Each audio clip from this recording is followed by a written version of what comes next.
Okay, now I know you've been through a lot, and this kind of diagram here can seem very confusing to begin with, and don't you worry, it took me a few times to really understand what was going on here. And as well as this setup here, right? So you've got your computer, you probably understand that, but this, if you've never worked on a machine learning project before, this might seem a little out of whack.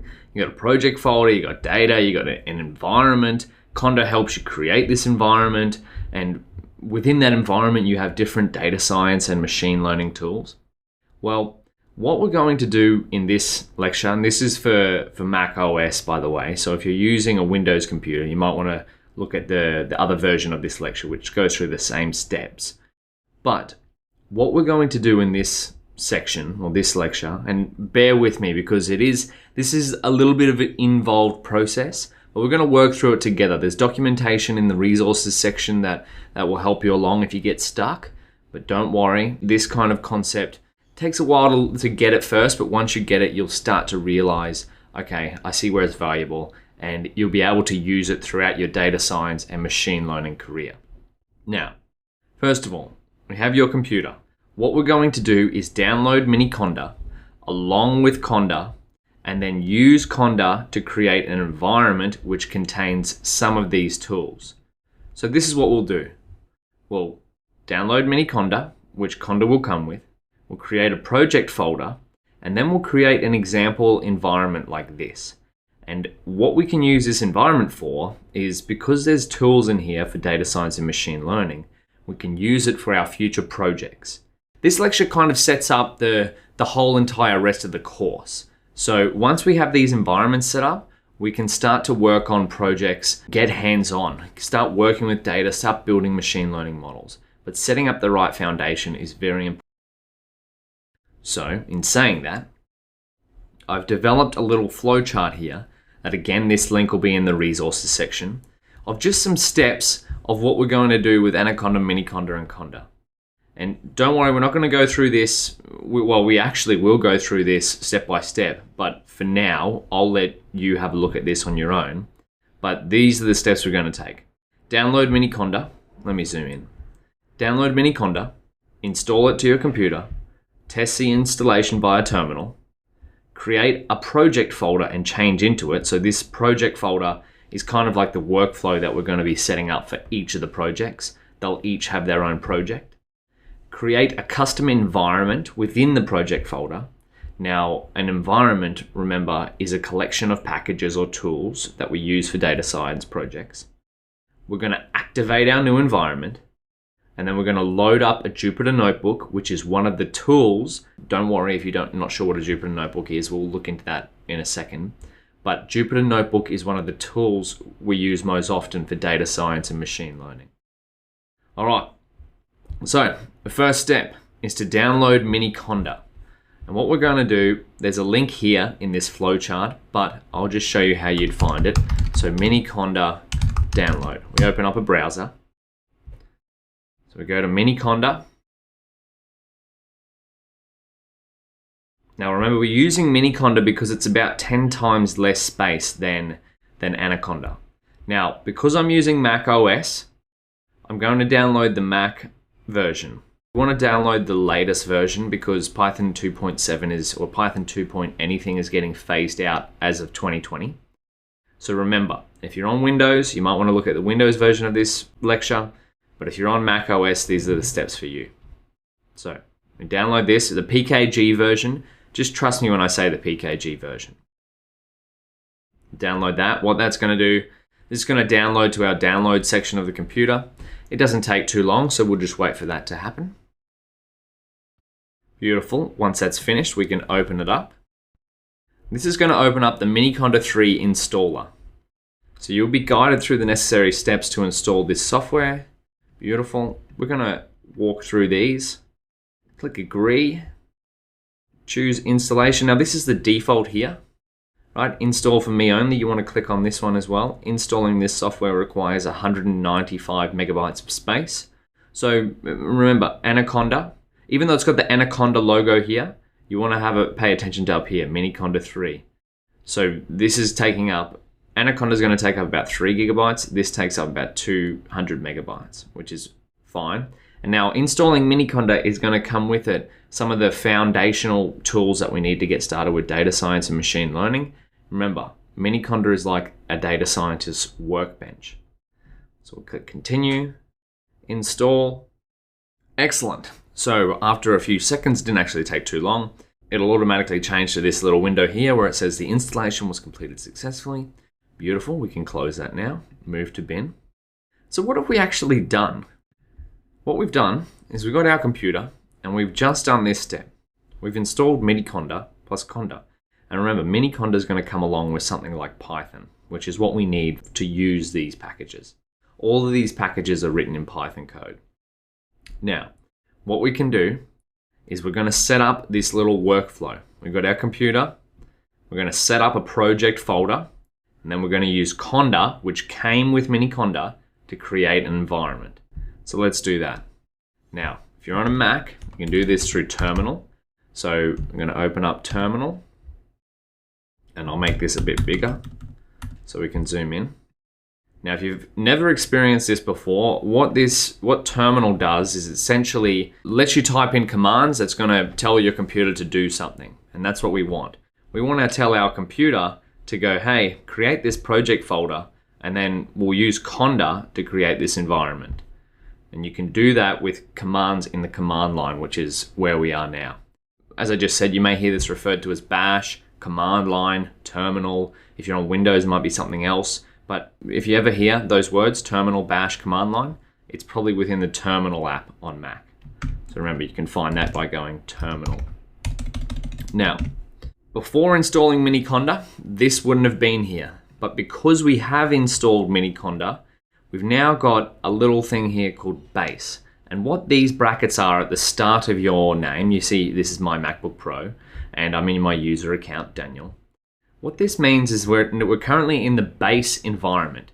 When we download Miniconda to our computer, it's going to set up a base environment. Now, this base environment comes with the default tools, but we want to create our own custom environment within our own custom project folder. So, how would we do that? Well, first of all, we're going to change directory to the desktop. And we can do that by pressing CD desktop, where CD means change directory.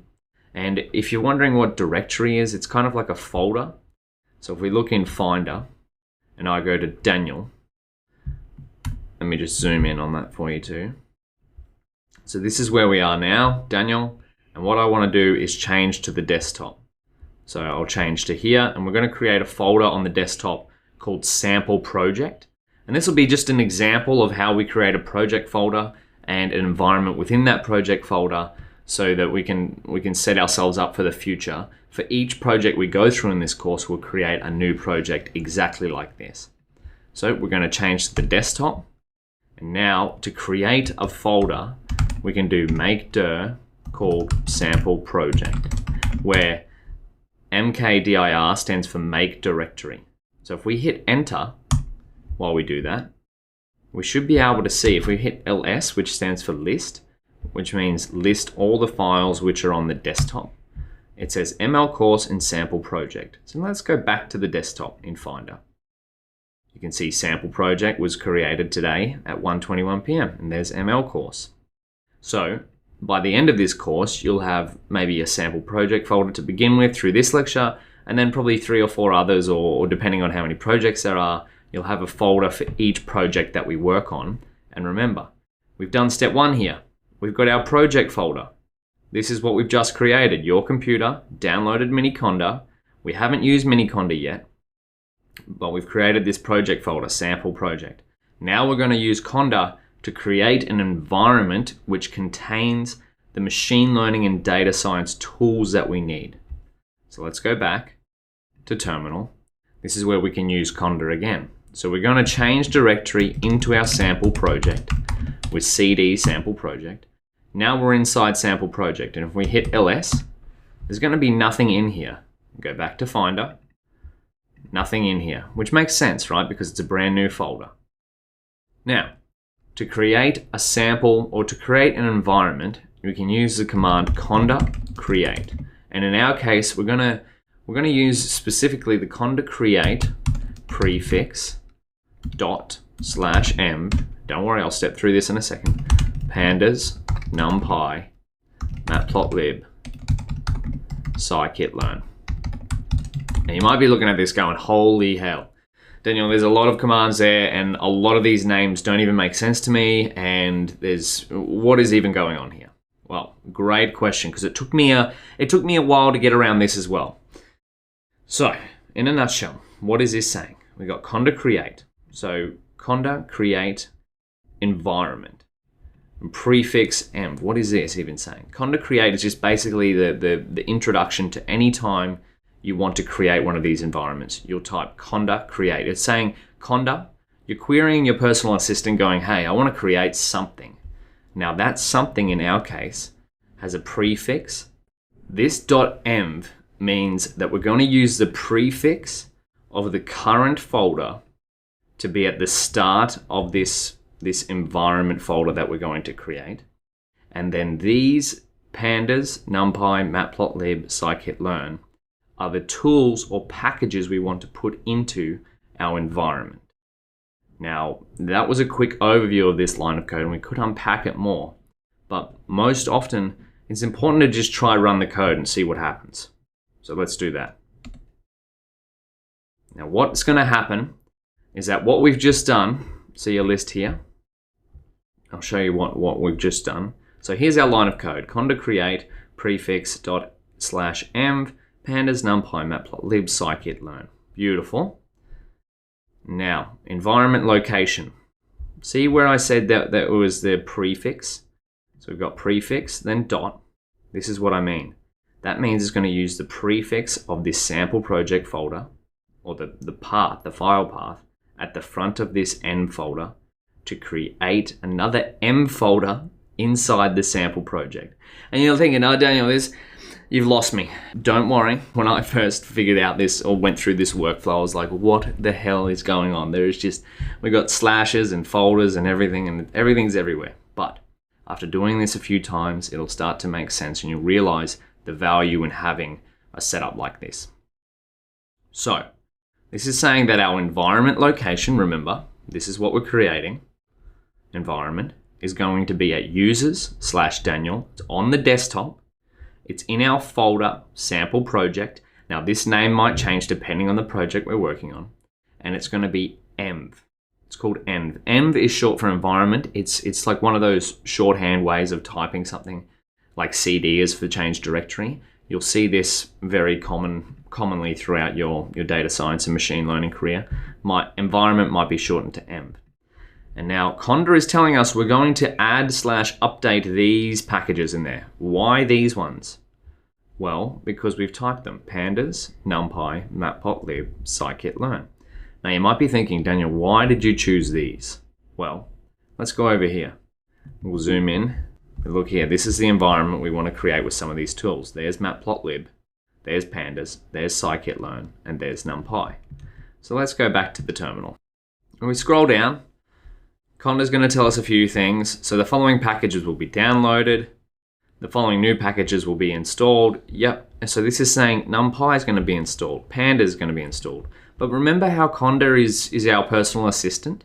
Even though we've only typed in 4 packages, 4 tools, matplotlib, numpy, pandas, scikit-learn, Conda is our assistant. And these are standalone packages on themselves, but they also depend on other code.